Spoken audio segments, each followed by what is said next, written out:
If then you were raised with Christ, seek those things which are above, where Christ is, sitting at the right hand of God. Set your minds on things above, not on things on the earth. For you died, and your life is hidden with Christ in God. When Christ, who is our life, appears, then you also will appear with him in glory. Therefore put to death your members which are on the earth, fornication, uncleanness, passion, evil desire, and covetousness, which is idolatry. Because of these things the wrath of God is coming upon the sons of disobedience, in which you yourselves once walked when you lived in them. Now you yourselves are to put off all these: anger, wrath, malice, blasphemy, filthy language out of your mouth. Do not lie to one another, since you have put off the old man with his deeds, and have put on the new man, who is renewed in knowledge according to the image of him who created him, where there is neither Greek nor Jew, circumcised nor uncircumcised, barbarian, Scythian, slave nor free, but Christ is all and in all.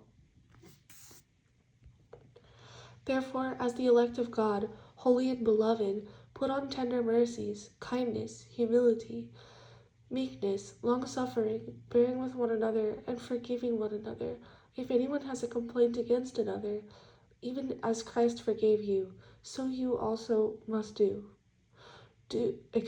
But above all these things, put on love, which is the bond of perfection, and let the peace of God rule in your hearts, to which also you were called in one body, and be thankful.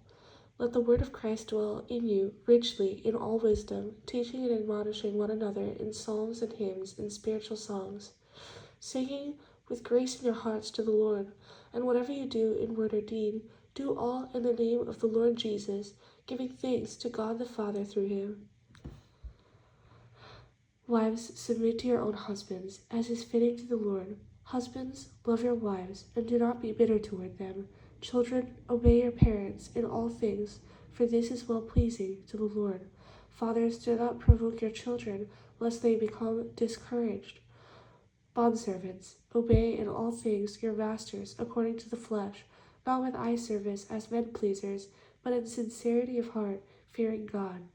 And whatever you do, do it heartily, as to the Lord, and not to men, knowing that from the Lord you will receive the reward of the inheritance, for you serve the Lord Jesus Christ. For you serve the Lord Christ.